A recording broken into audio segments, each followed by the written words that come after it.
तूने असेंबली में खड़े होकर ये बात कह रहा है कि ये क्रिमिनल है। अगर कादरी क्रिमिनल है तो क्या तू क्रिमिनल नहीं है? अगर कादरी पर क्रिमिनल केसेस हैं तो क्या तुझ पर क्रिमिनल केसेस नहीं है? और शिवाजी महाराज की औलाद इस बीजापुर शहर में रहते पर भी एक सावरकर की औलाद यहाँ पर जीत कर आ रही है, तो हमें इस बात का बहुत बड़ा अफसोस है। बसनगौड़ा, रामनगौड़ा, धर्मकटली, बसनगौड़ा, रामनगौड़ा पाटिल जिन्हें कहा जाता है, मुझे एक प्रेस कॉन्फ्रेंस के जरिए मालूम पड़ा कि विजूगौड़ा का जो प्रेस कॉन्फ्रेंस हुआ, जो एडवोकेट हमारे आसिफ कादरी साहब का जो प्रेस कॉन्फ्रेंस हुआ, उसके जरिए मुझे मालूम पड़ा कि ये असली पाटिल नहीं है।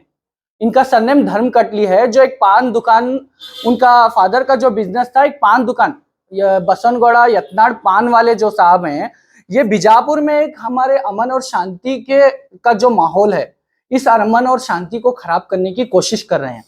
और ये बसनगौड़ा जो धर्मकटली साहब जो हैं, इन्होंने जब कोप्पल को गए थे, कोप्पल में जो एक मर्डर केस हुआ जहां पर एक बच्चे को मारा गया, हम उसकी मजम्मत करते हैं हमारी पार्टी की जानिब से। लेकिन जब आप वहां पर गए थे, उनको दिलासा देने के लिए गए थे। अब जब आपको वहां जब मीडिया कोई क्वेश्चन पूछता है तो आप कहते हैं कि अगर कोई हिंदू लड़का अगर मुस्लिम लड़की से शादी करने के लिए रेडी है तो मैं उसे 5 लाख रुपए इनाम दूंगा। ये एक महिलाओं की रिस्पेक्ट को खत्म करने की कोशिश कर रहे हैं। ये कभी हमारे मुस्लिम लड़कियों के बारे में बात करते हैं, तो कभी दिनेश गुंडूराव की धर्मपत्नी तबस्सुम राव के बारे में ऐसी बातें करते हैं, तो कभी सोनिया गांधी जी के बारे में ऐसे स्टेटमेंट देते हैं, कभी रन्या राव के बारे में। जितने भी ये लेडीज हैं, जितने भी हमारे इंडिया में हो या कर्नाटका में भी जितने भी महिलाएं हैं, रन्या राव को लो, सोनिया गांधी जी को ले लो, या दिनेश गुंडूराव की धर्मपत्नी तबस्सुम राव को लीजिए, और हमारे बीजापुर शहर के ये वार्ड एक कॉर्पोरेटर साहबा को भी उन्होंने कुछ गलत स्टेटमेंट दिए थे। ये जितने भी महिलाओं को ये जो टारगेट करने का जो काम कर रहे हैं, ये बहुत घटिया हरकत है। एक महिलाओं की इज्जत बहुत बढ़कर है। इस कॉन्स्टिट्यूशन में महिलाओं की जो रिस्पेक्ट रखी गई है वो बहुत ऊंची रिस्पेक्ट है, चाहे वो किसी भी जाति की हो, चाहे किसी भी धर्म से ताल्लुक रखती हो। हर महिला की इज्जत करना ये हमारा फर्ज है, हर कम्युनिटी के लीडर का फर्ज है। लेकिन एक बसनगौड़ा आर पाटिल साहब जो हैं, एक एमएलए कहलाने के लायक नहीं। पहले तो जो एमएलए जो इन्हें जो बताया गया है, जो यहाँ हमारी जनता जो इन्हें एमएलए बनाई है, वो उस एमएलए पद के लायक नहीं, ना वो पॉलिटिकल लीडर कहलाने के लायक है। वो एक छपरी और एक नालायक तरीके से जो बकवास बातें जो एक मीडिया में आकर किसी कम्युनिटी को टारगेट करके करते हैं, हम इसकी सख्त अल्फाज में आज मजम्मत करते हैं। देखिए, यतनाड़ एक स्पीच में कह रहे थे कि यतनाड़ से किसी ने पूछा करते कि आप 1 लाख टीपू सुल्तान हैं बीजापुर शहर में, 1 लाख टीपू सुल्तान के बीच में आप शिवाजी महाराज की औलाद यहाँ पर कैसे जीत कर आते हो? मैं ये बात कहना चाहता हूँ, ये बात सही है कि यहाँ 1 लाख टीपू सुल्तान की औलाद है और यहाँ पर 1 लाख से ज्यादा हमारे शिवाजी महाराज की औलाद है। लेकिन अफसोस यह है कि तू सावरकर की औलाद है, तू शिवाजी महाराज की औलाद में नहीं है।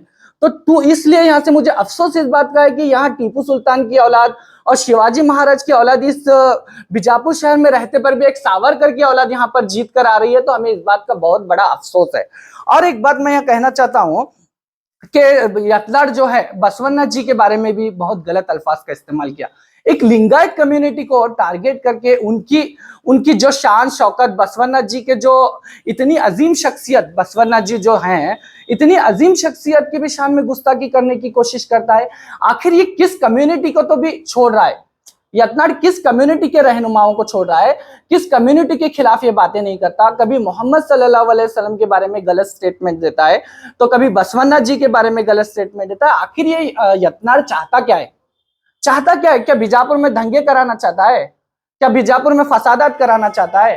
क्या बीजापुर के अमन और शांति को खत्म करना चाहता है?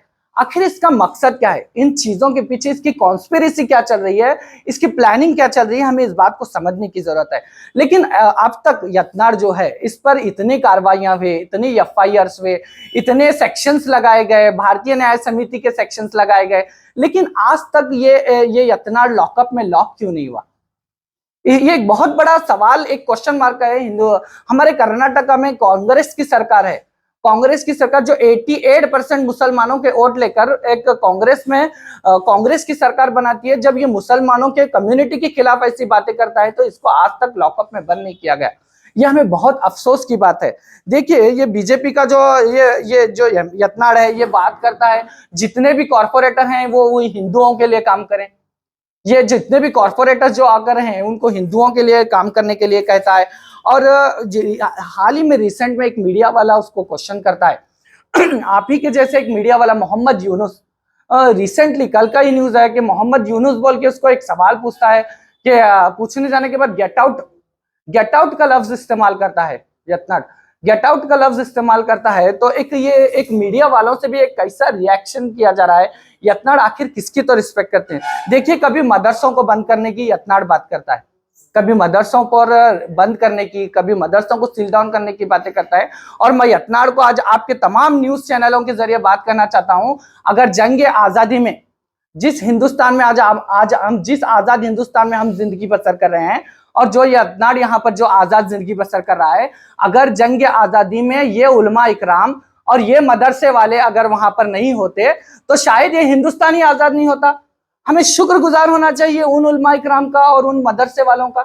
आज इन मदरसों को बंद करने की बातें करता है और हिजाब पर पाबंदी लगाने की बातें करता है। यत्नाड़ बार बार ये ऐसे स्टेटमेंट्स देता है, मदरसों के बारे में करता है। कभी बीजापुर शहर में इतनी चोरियां हुए, रिसेंटली बता रहा हूं मैं आपको, बीजापुर शहर में इतनी चोरियां हुए, इतनी डकैती हुए, लेकिन आज तक बीजापुर का एमएलए एक स्टेटमेंट तक नहीं दिया। ये अफसोस की बात है। ये एमएलए है, यहाँ की अवाम का एक लीडर है, यहाँ पर इतने मर्डर्स हुए, इसके बारे में भी कोई स्टेटमेंट्स नहीं। बात करते हैं तो सिर्फ हिंदू मुस्लिम की राजनीति इतनी ही आती है क्या यत्नाड़ साहब को? क्या सिर्फ यहाँ के मुद्दों के बारे में उन्हें बात नहीं आती? यहाँ के ड्रेनेज सिस्टम पूरा बेकार है, यहाँ के रोड बिल्कुल खराब हैं।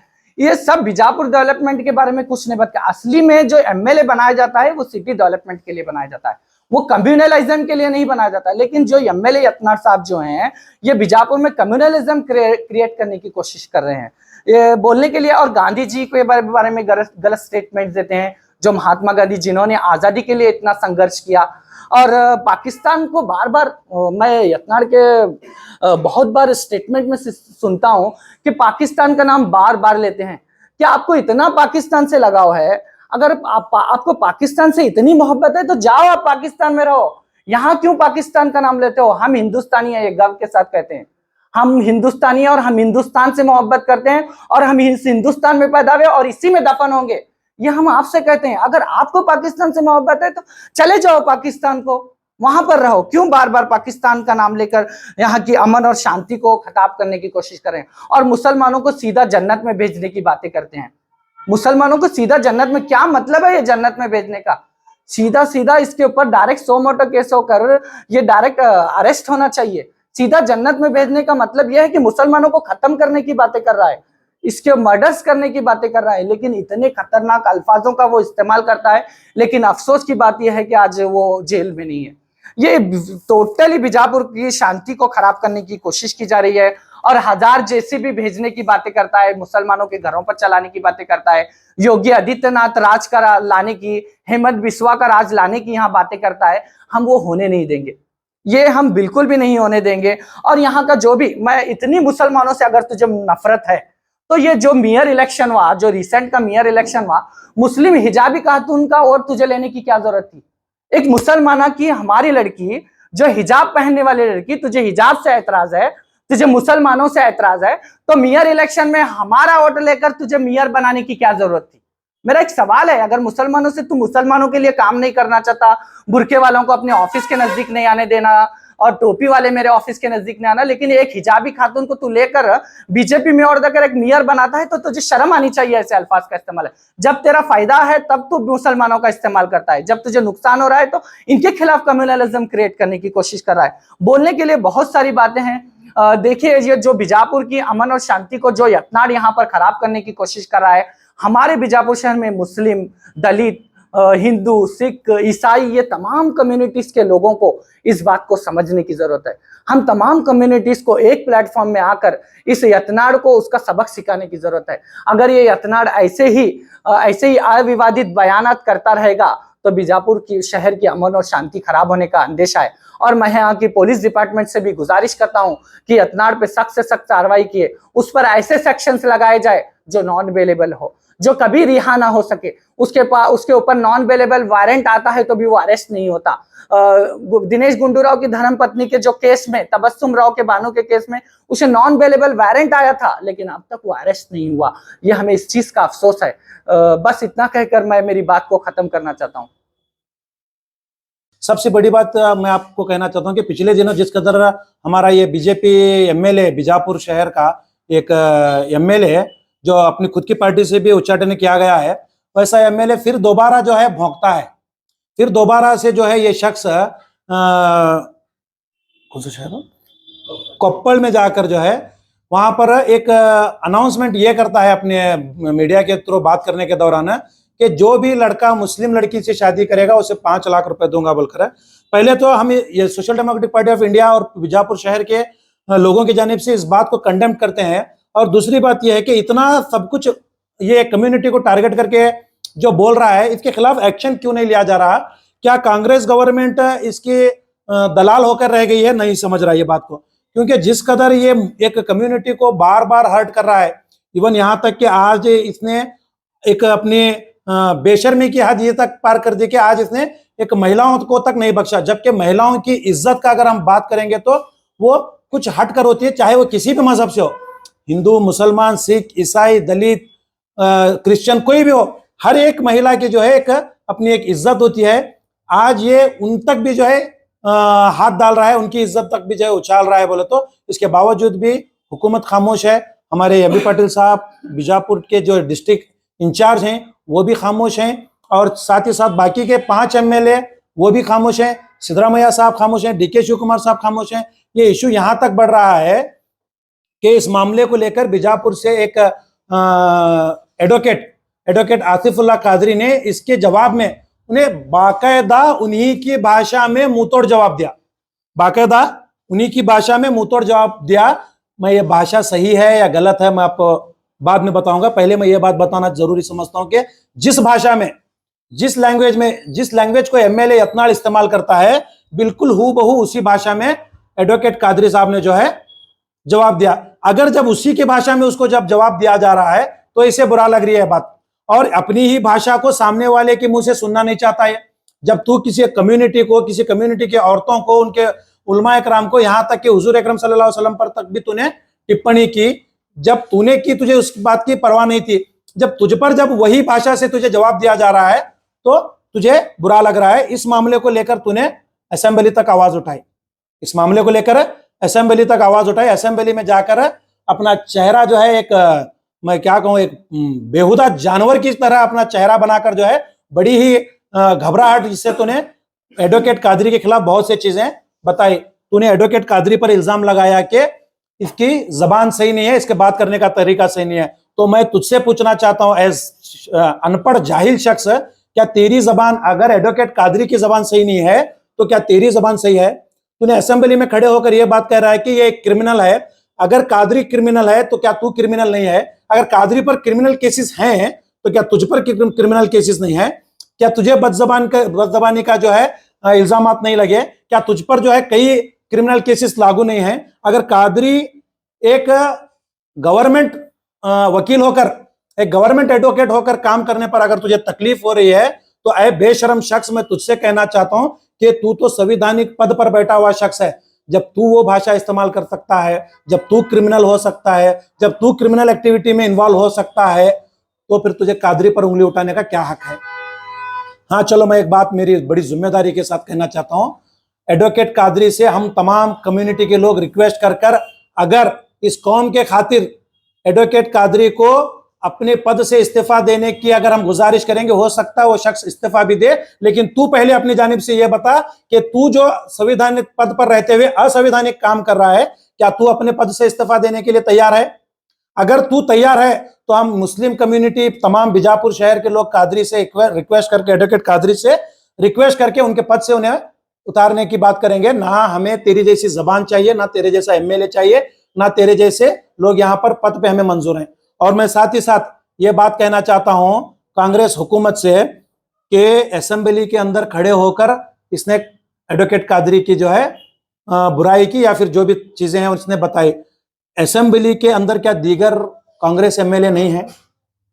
जो आज तक इसके बारे में एक शब्द भी जो है असेंबली के अंदर तुमने एमएलए यत्नाल के खिलाफ नहीं बताया।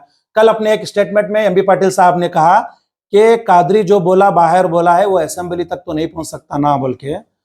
तो मैं आपसे बोल रहा हूं एडवोकेट कादरी असेंबली तक नहीं पहुंच सकते, लेकिन बीजापुर डिस्ट्रिक्ट से आप 6 एमएलए कांग्रेस के असेंबली तक पहुंच रहे हैं ना, तो आपके 6 एमएलए में आप लोगों ने कितनी बार असेंबली में जो है इस नालायक एमएलए को, जिसे खुद की अपनी पार्टी ने इसी भाषा का इस्तेमाल करने की वजह से, यही क्रिमिनल एक्टिविटीज में इन्वॉल्व होने की वजह से, यही गैर जिम्मेदारी काम को अंजाम देने की वजह से इसे अपनी खुद की पार्टी ने निकाल फेंका है।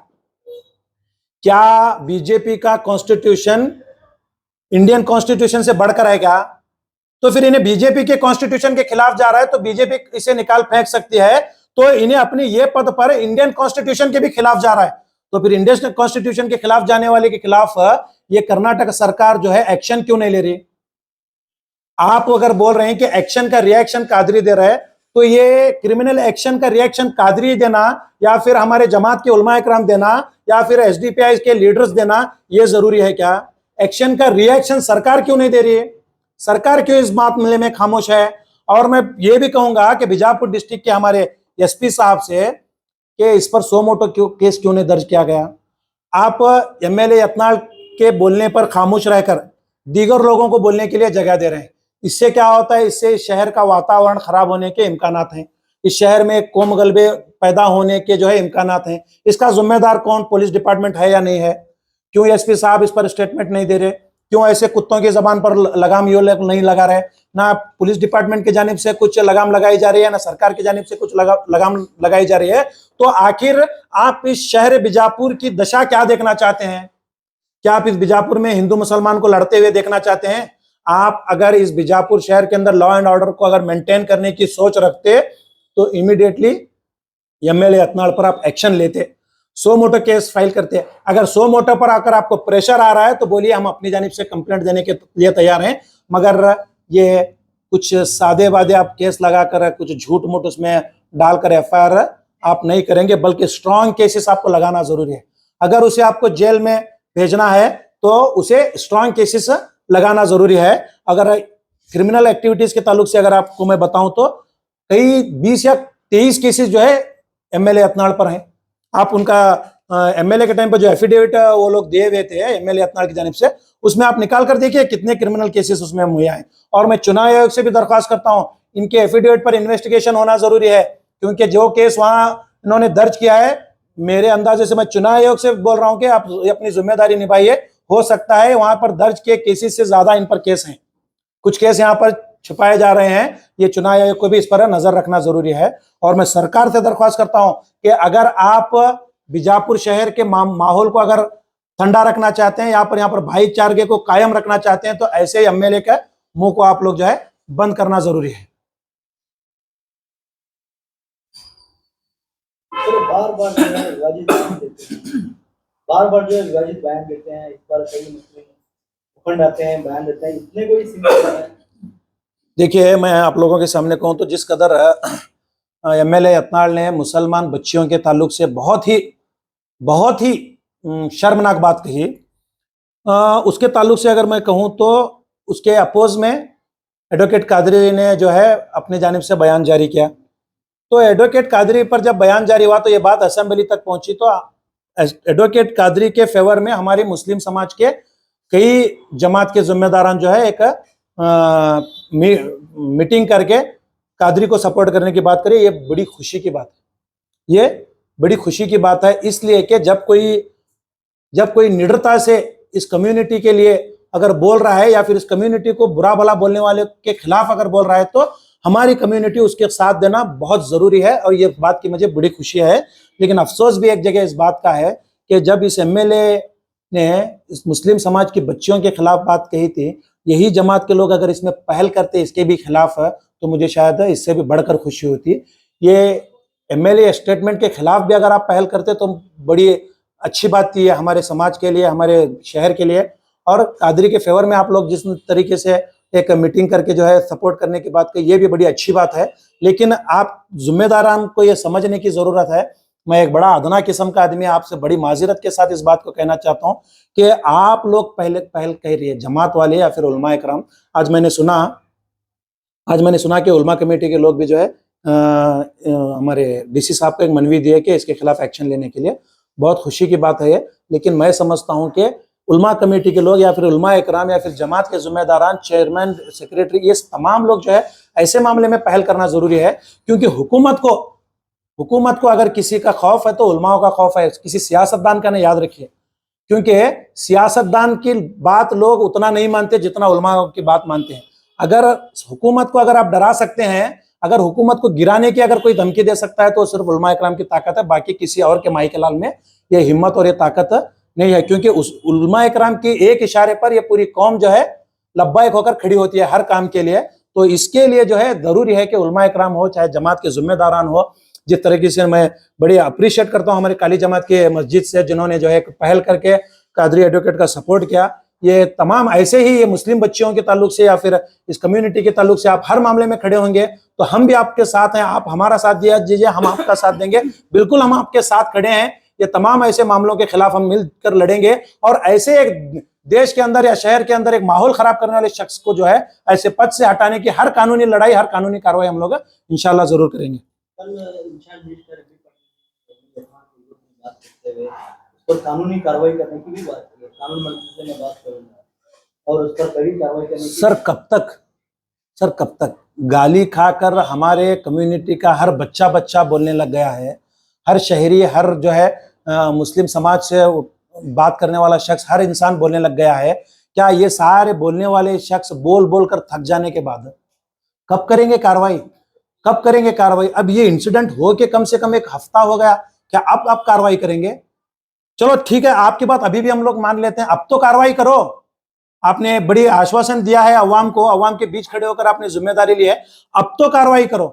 क्या ऐसी आपकी मिली भगत है जिससे आप जो है उनके खिलाफ कार्रवाई करने से डर रहे हैं?